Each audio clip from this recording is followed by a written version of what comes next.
Apocalipsis capítulo 2.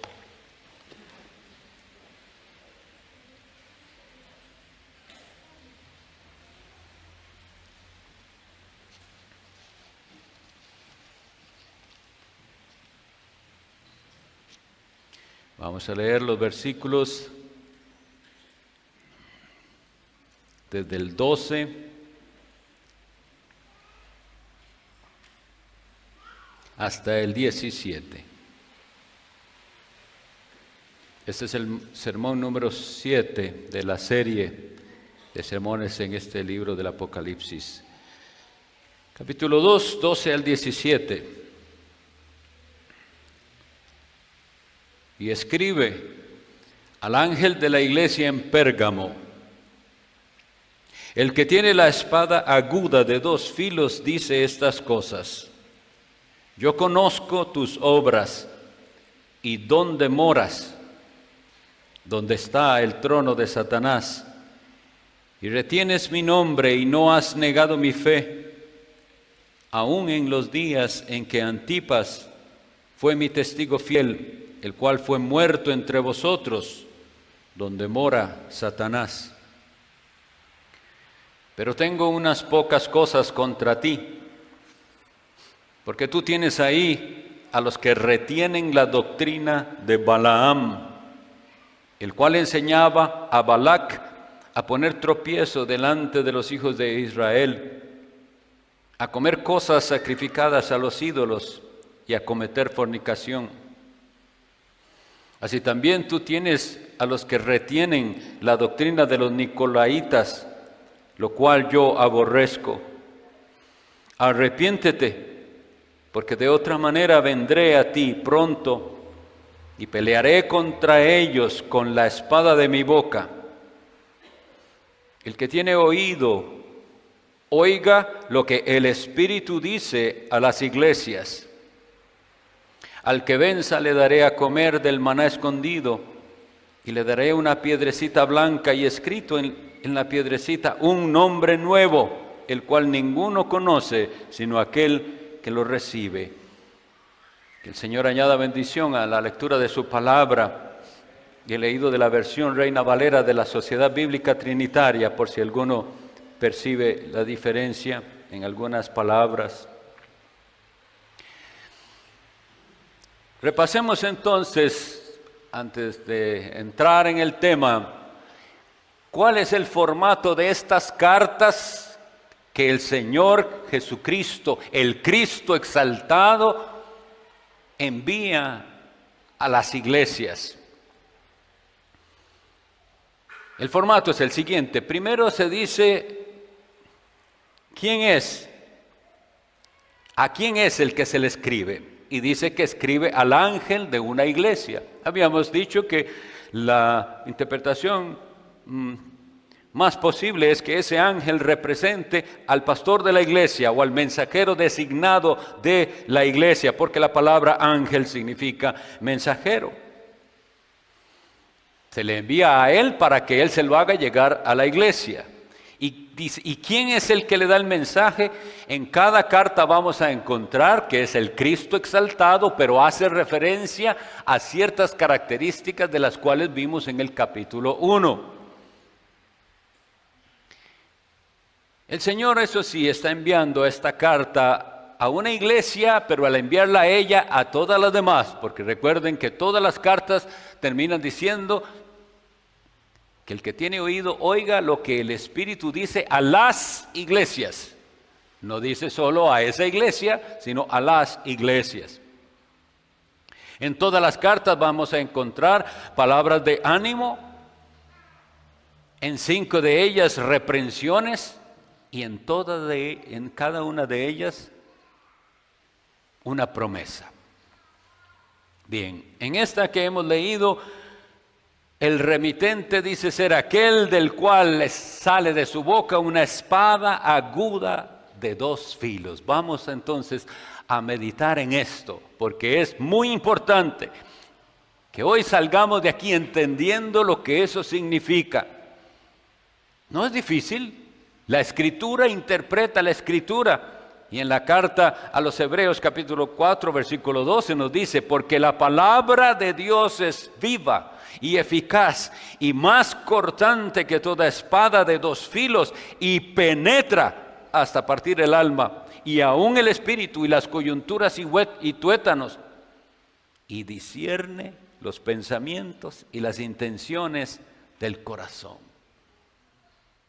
Entendemos entonces muy claramente que esa imagen del Cristo exaltado, del cual de su boca sale la espada aguda de dos filos, es la palabra de Dios. No hay diferencia entre la palabra de Cristo y la palabra de Dios. Colosenses 3:16 dice, la palabra de Cristo abunde en vosotros, queriendo decir la palabra de Dios. El Cristo, tristemente, que se predica en muchas partes hoy en día, es predicado a través de un mensaje que parece afectar solamente los sentimientos. Y habiendo afectado en las iglesias los sentimientos de las personas, los invitan a tomar decisiones. Pero nosotros vemos aquí que la palabra de Dios debe penetrar hasta donde dice el alma, el espíritu, las coyunturas, los tuétanos. Lo que está diciendo es que la palabra de Dios tiene que penetrar hasta lo más profundo. Discierne los pensamientos y las intenciones. Lo que pensamos y las intenciones que tenemos, es decir, lo que no hicimos pero teníamos intención de hacerlo, la palabra de Dios llega hasta ahí. Al decir que es una espada aguda de dos filos, debemos recordar que en la Escritura se nos dan esos dos filos muy claramente enseñados.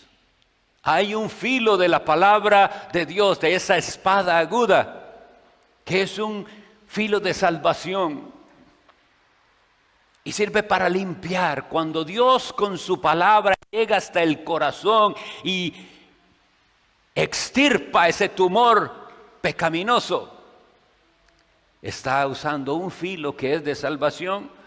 Jesucristo le dijo a sus discípulos en Juan 15:3, ya vosotros estáis limpios por la palabra que os he hablado.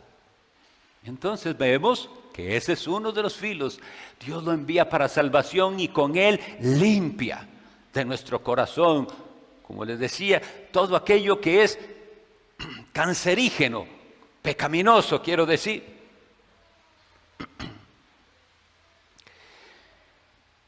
A veces escuchamos, o más bien muy frecuentemente, a las personas citar el profeta Isaías capítulo 55, versículo 11, cuando el profeta dice, así será mi palabra que sale de mi boca, no volverá a mí vacía, sino que hará lo que yo quiero y será prosperada en aquello para lo cual la envié. Y a veces creo que tenemos demasiada confianza de que cuando decimos, la palabra no vuelve vacía, eso es lo que usualmente se escucha. Aquí dice que cumplirá su propósito. Ahora, no siempre el propósito es el mismo. Hay otro filo. Jesucristo dijo, y está registrado en el Evangelio de Juan 12:48, el que me rechaza y no recibe mis palabras, tiene quien lo juzgue. La palabra que he hablado, ella lo juzgará en el día postrero. ¿Ven? Quiere decir que esa misma palabra que le dijo a sus discípulos, ya vosotros estáis limpios por la palabra, a los otros les dice, esa palabra les juzgará en el día postrero. En el día final se revelará qué hizo usted con la palabra de Dios. ¿Qué hizo usted cada vez que escuchó o leyó la palabra de Dios? ¿Cómo la recibió? ¿La creyó para obedecerla o la ignoró y la menospreció? Es una espada que tiene dos filos. Por eso cuando oremos un poquito más allá y no solamente digamos muy convencidos de que la palabra cumplirá su propósito, sino pidamos: Señor, cumple tu propósito salvador en esas almas. Esta iglesia a la que se le habla estaba en un lugar llamado Pérgamo. Esto es bien importante, donde estaba localizada por la manera en que el Señor se refiere a ella. Yo conozco tus obras y donde moras, donde está el trono de Satanás.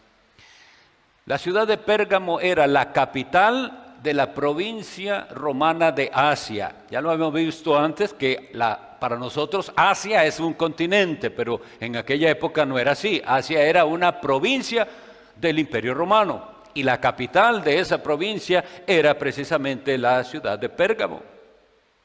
Ellos tenían un altar al dios que llamaban Zeus Soter. Ese dios Zeus es el mismo para los latinos Júpiter. Pero esa palabra Soter significa Salvador.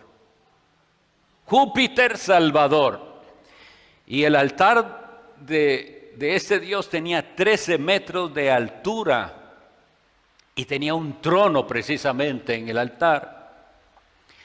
En el año 129 establecieron, además de que tenían culto a muchos dioses, recordemos la Roma pagana, pero tenían ahora el culto al César. Se adoraba al César como a un dios. Y ellos tenían rivalidad con otras ciudades con las que ya hemos visto. Éfeso, que también tenía aquel templo maravilloso de Diana, y Esmirna. Ellos aquí tenían además el culto a un dios particular que se llama en españolizado, digamos, Escolapio. Ese es el dios de la curación o de la medicina.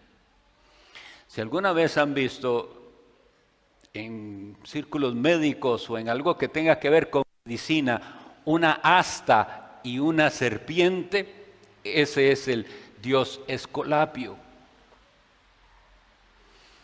En ese ambiente quiso Dios levantar una iglesia.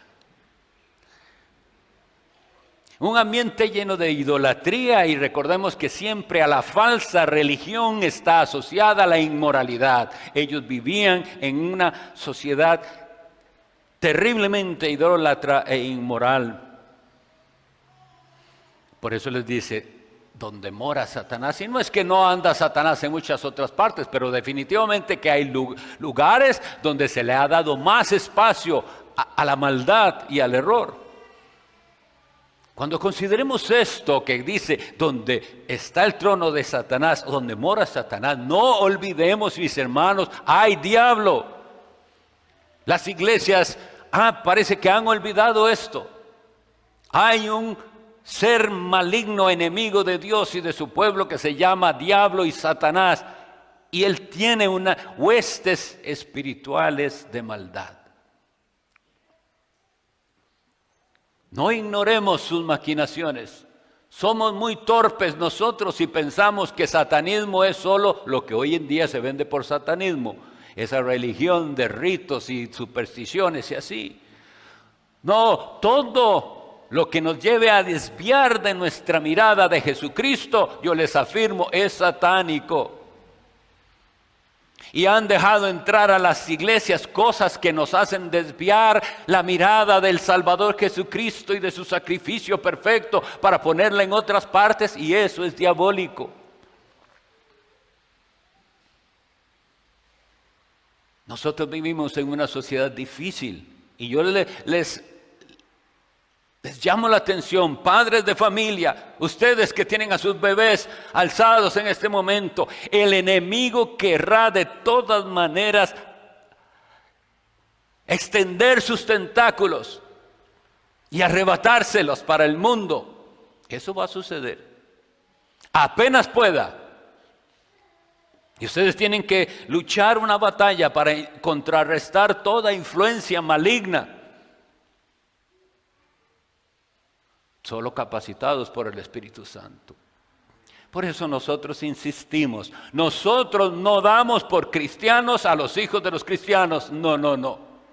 Los evangelizamos desde que tengan entendimiento, porque sabemos que ellos necesitan al Salvador. Bueno, en esas condiciones tan terribles vivía esta ciudad de Pérgamo, una ciudad llena de idolatría, es decir, esas astas con la serpiente estaban por muchas partes, porque ellos decían, es nuestro Dios, el Dios de la curación. Entonces era difícil para los creyentes.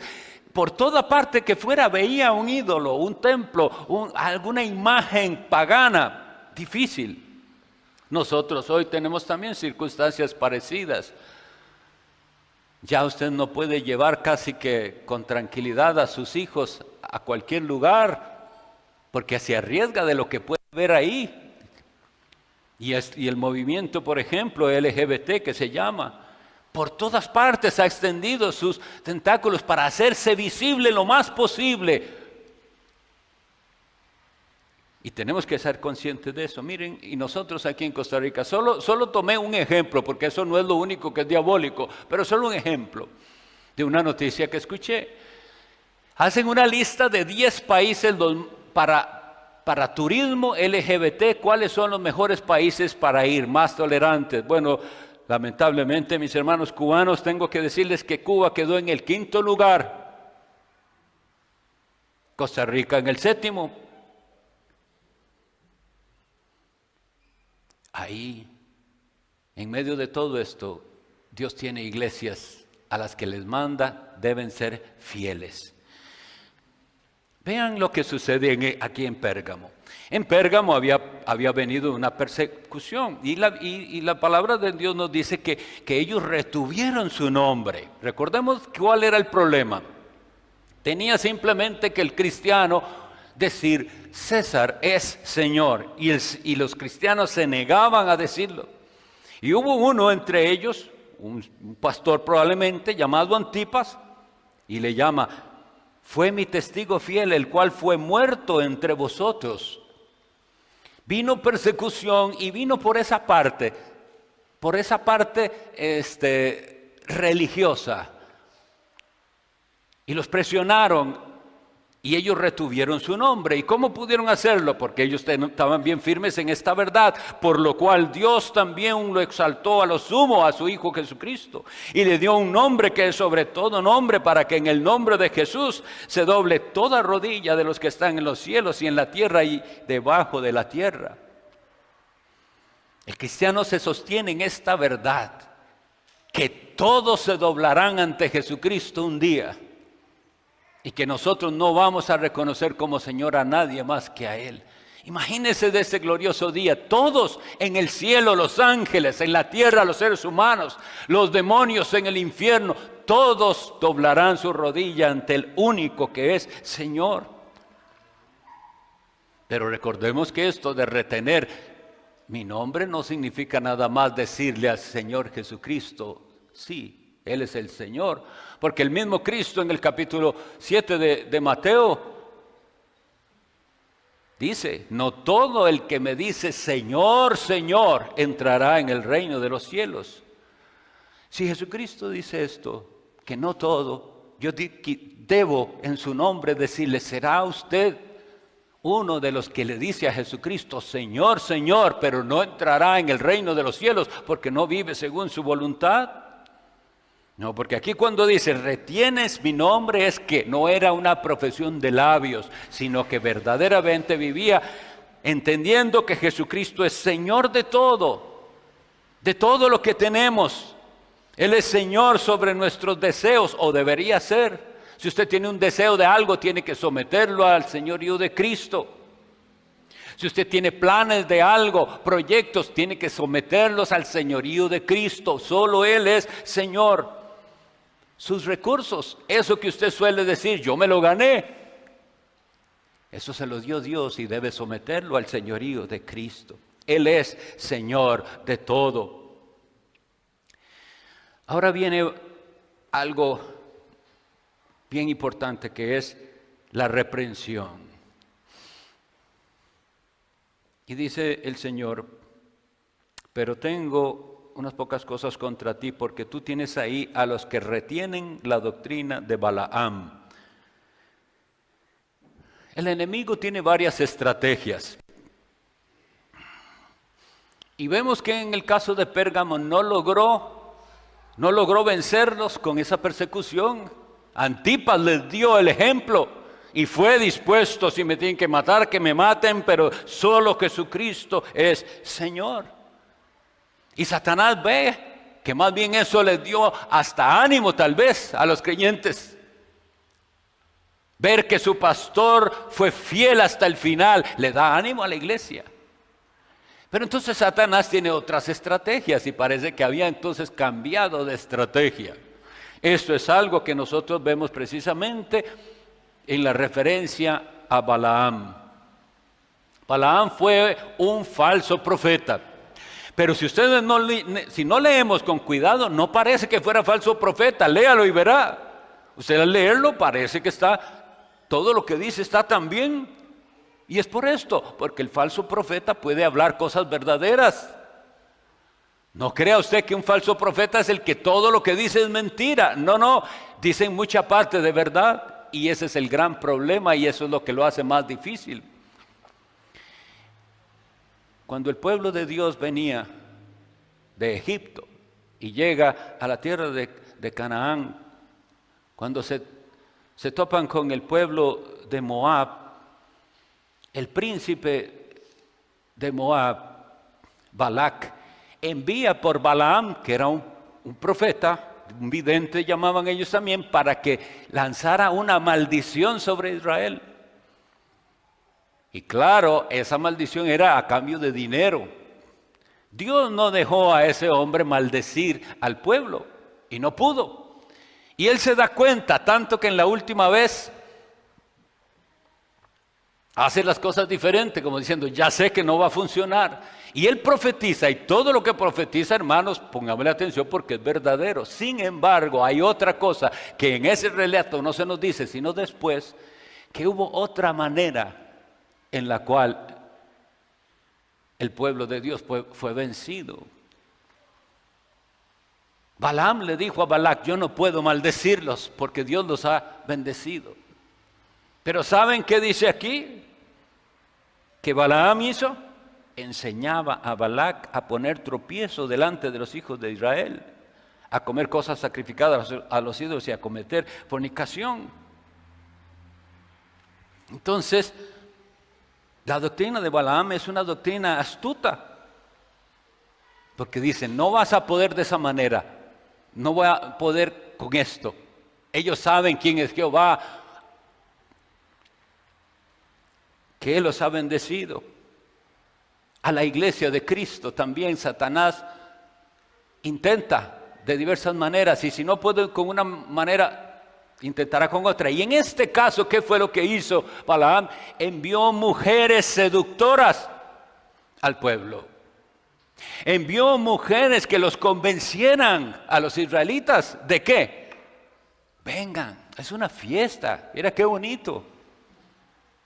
¿Qué tiene? ¿O es que el Dios de ustedes no quiere que ustedes se alegren? Los invitan y empezó la corrupción, porque como les decía, aquella adoración idolátrica también era inmoralidad, había fornicaciones. Y Satanás, entonces, miren, murieron miles por el castigo de Dios.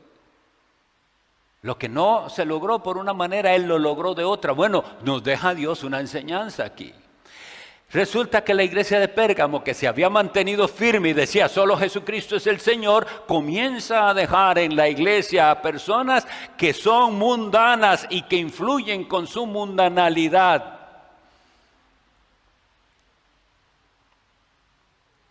Esto es muy triste y no quiere hablarse en las iglesias de la mundanalidad que se entra a las iglesias y que nadie dice nada. Escudado supuestamente por el amor, porque hay que tener amor. El amor habla con la verdad y el verdadero creyente tiene que saber que él está apartado del mundo y del pecado. Y la iglesia tiene que hacer su parte y no tolerar la mundanalidad. Se entra por cositas pequeñas ¿Qué importa? Eso no es tan grave. ¿Dónde dice la Biblia que no haga tal o cual? Y ustedes saben que ese argumento no nos sirve a nosotros de nada. ¿Qué tiene de malo? No nos sirve a nosotros. El creyente dice, ¿qué tiene de bueno? ¿Cómo esto glorifica al Señor? Entonces nuestros jóvenes vamos a cuidarlos que no sigan la moda del mundo, la manera de hablar del mundo, la manera de vestirse. ¿Cómo se ven? ¿Parecen mundanos? Con la doctrina de Balaam, él logra con la mundanalidad arrastrar al pueblo de Dios. Y los otros son los nicolaitas. Igual que participaban en la adoración, en las cosas que pasaban en los templos paganos, pero decían ser cristianos. Nosotros tenemos que tener esto bien claro, hermanos. Las puertas de la iglesia deben estar abiertas para todos, no importa cuál es su pecado, si es un pecado de adicción, si es borracho, si es drogadicto, si es homosexual, si es lo que quiera, si es adúltero, sí. ¿En qué sentido la puerta está abierta? Venga a oír el mensaje transformador del Evangelio. Jesucristo puede cambiar su vida. Pero si usted dice ser cristiano, que usted es cristiano y va a vivir de esa manera, la iglesia tiene otra cosa que hacer. Para eso Dios le dio las llaves del reino. Y la Biblia nos dice claramente, 1 Corintios capítulo 5, que no debemos juntarnos con ninguno que llamándose hermano, diciendo ser de Cristo como nosotros, vive como un impío, es borracho, ladrón, adúltero, fornicario. Todas esas cosas. Y más dice, con el tal, ni aun comáis. Y esta iglesia se había descuidado en cuanto a eso. La iglesia del Señor entonces tiene que ser fiel. Sí, Él es Señor, pero Él es Señor de su iglesia y tiene que aplicar la disciplina bíblica. Recuerden esta frasecita que hace poquito la publicó, que nos puede servir mucho. A la iglesia Satanás no puede destruirla, no puede, pero sabe que sí puede distraerla. Dos palabras similares, tenga en cuenta, destruirla no puede, que las puertas del infierno no prevalecerán contra la iglesia, dijo Jesucristo, Mateo 16, pero distraerla sí, y tiene muchas maneras. Fíjese usted, revise su rutina y vea en qué lo está distrayendo el enemigo, en qué pasa. ¿En qué pasa? Cosas vanas, a veces ni siquiera que son pecaminosas en sí, pero el tiempo que les está dedicando el enemigo está por distraer a la iglesia. Que pierda su enfoque. Y va a hacerlo siempre va a hacer los dos intentos, o apartarnos de la verdad, o si usted sí conoce la verdad y se aferra a ella, que usted pierda su enfoque en la santidad. Que entonces nos volvamos eruditos, que hablan mucho y citan teólogos y todo, pero no viven santamente. Dios nos llama la atención a nosotros. Mis hermanos, yo sé que es un riesgo para nosotros, siempre que escuchamos la palabra de Dios, hacer una especie de desvío. La palabra quiere venir a usted, pero usted quiere doblarla y pensar en alguien más, en otra iglesia. Yo creo que eso le está pasando a aquella iglesia y a aquella otra. Yo creo que eso le está pasando a aquel hermano que no vino. No, es que este mensaje es para esta iglesia y para usted que está sentado ahí. Para ustedes este mensaje. La mundanalidad es un gran peligro. Aléjese de ella en todas sus formas. Vuelvo a insistir. Cuando la gente lo escucha a usted, ¿perciben que usted es cristiano por cómo usted habla? Cuando ven cómo se viste usted, ¿creen que usted tiene algo diferente o usted es igual que todos los demás? sus intereses. ¿Dónde están? ¿Dónde están las cosas del mundo? Y el llamado siempre es, versículo 16, arrepiéntete. Deje ese camino y vuelva. Y otra cosa importantísima dice, porque de otra manera, es decir, si no hay arrepentimiento, vendré a ti pronto. Y oiga, pelearé, ahora vea qué interesante, dice, vendré a ti, pelearé contra ellos con la espada de mi boca. El Señor vendrá en juicio y la palabra de Dios nos dice en la carta del apóstol Pedro, es tiempo que el juicio empiece por la casa de Dios. Y Él va a venir y va a hacer juicio. Nosotros anhelamos avivamiento, anhelamos cambios en la iglesia del Señor, de todas las denominaciones, anhelamos un cambio, pero no vendrá si no hay arrepentimiento de parte del pueblo de Dios. Como en todas las cartas, lo que sigue es la promesa. El que tiene oído, oiga lo que el Espíritu dice a las iglesias, a todas, a la de Zapote también. Al que venza le daré a comer el maná escondido y le daré una piedrecita blanca y escrito en la piedrecita un nombre nuevo, el cual ninguno conoce sino aquel que lo recibe. Qué maravilla es esto. El maná, ese alimento con el que Dios sostuvo a su pueblo durante el desierto, es Cristo mismo. Él es el pan que descendió del cielo. A los que lleguen a vencer, se les dará estar con Él, tenerlo a Él para siempre. ¿Cuántas veces en nuestra vivencia cristiana a veces nos sentimos lejos del Señor? Eso es un sentimiento. Y por muchas cosas puede venir, por nuestro pecado, por negligencia o por pruebas de nuestra fe. No nos sentimos que Él de verdad está con nosotros. Nuestra fe falla, pero el que vence, cuando ya estemos con Él, nunca más tendremos ese sentimiento, porque estaremos con Él para siempre. Tendremos de Él todo lo que necesitamos, porque Él es el maná, el pan que descendió del cielo.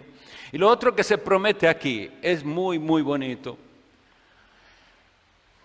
Estaba leyendo que en los juzgados antiguos, cuando se reunía el jurado, el juez, el acusador, etcétera. Después, cuando ya iban a declarar a una persona como inocente, le daban una piedra blanca. Entonces ese es un lindo significado de la justificación final. Porque recordemos, hermanos, que nosotros por la fe en Jesús hemos sido justificados. Pero en aquel día final será confirmado que somos de Cristo, que le pertenecemos a Él, que no hay nada pendiente de nuestras cuentas porque Cristo pagó por nosotros. Pero lo otro que dice aquí es que hay un nombre nuevo escrito que ninguno lo conoce sino aquel que lo recibe. La mejor ilustración que yo tengo es una costumbre familiar. Hay una manera en que yo llamo a mi hija, que nadie más le dice así, solo yo, y hay una manera en que ella me dice a mí y a su mamá que no le dice a nadie más eso. Si yo oigo eso, yo sé de quién está hablando. De hecho, bueno, si ustedes me oyen decir chichi a alguien, es a Abby, pero hay otras palabras que nosotros usamos muy íntimamente que no llamamos a nadie más así. Es como nos llamamos entre nosotros. En sus hogares también tendrán el apodo, el nombre, como su papá le dice a usted, como usted le decía a su papá, todas esas cosas. Pero ¿de qué es lo que estamos hablando? De algo muy cercano. El reino de Dios, el cielo estará lleno de millares, de millones de redimidos. Y sin embargo, mi estimado, la relación de Cristo con usted es tan personal que Él le va a cambiar el nombre y le va a decir como solo Él le dice a usted. Esto del cambio de nombre es algo que vemos en la Escritura. Muchas veces vemos los cambios de nombre.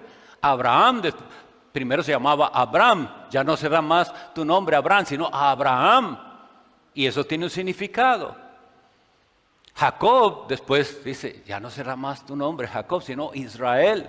Y así varios. Simón, Pedro, le puso el Señor, Cefas, pero tenía que ver con algo. Ahora, lamentablemente, esto se puede malinterpretar. En algunas órdenes religiosas, cuando usted entra a la orden, le cambian el nombre. Y se entiende por qué. Pero la idea de un nombre nuevo es un cambio. ¿Ha existido ese cambio? Yo tengo el pesar de creer que hay muchas personas que pasan de una iglesia a otra, se cambian entonces ese nombre denominacional. Usted iba a la iglesia tal y ahora va a la iglesia con otro nombre diferente. Y eso fue lo que hubo, un cambio de nombre. Pero usted es el mismo, no ha cambiado. Su corazón no ha cambiado. Y eso no es lo que se necesita. Si usted quiere que le den esta piedrecita con un nombre nuevo, usted debe nacer de nuevo. Debe experimentar el cambio de corazón, la conversión, y entonces ya ahí empieza esa relación personal con Cristo. Y cuando usted lo ve a Él y Él le dé una piedrecita con ese nombre coloquial, íntimo, que solo Él y usted saben de cómo Él lo va a llamar a usted. Entre los millones de cristianos que hayan en la historia, no crea que la relación de Dios es para como en los países. Solemos decir, yo soy un número, el número de su cédula, eso es usted. ¿Cree usted que realmente a usted le importe al gobierno tanto? No, usted es un número más. Pero aquí en el reino de Dios no es así. Usted no es un número para Jesús. Él le conoce a usted. Pero Él, que tiene ojos como llama de fuego, ve si usted recibe esta palabra de la manera correcta. Si la recibe de la manera correcta, usted por esta palabra es limpiado. Si la recibe ignorándola, menospreciándola, hay un filo de juicio que le espera. Clamemos al Señor por misericordia, oremos.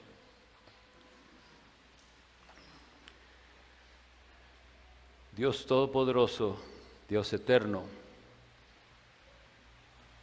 estamos delante de ti y tú lo sabes todo y lo ves todo. Y yo quiero confiar que aquí hay gente que de verdad apreció la exposición de la palabra de Dios. Y tú sabes quiénes no tienen ningún interés en lo que se ha leído o explicado.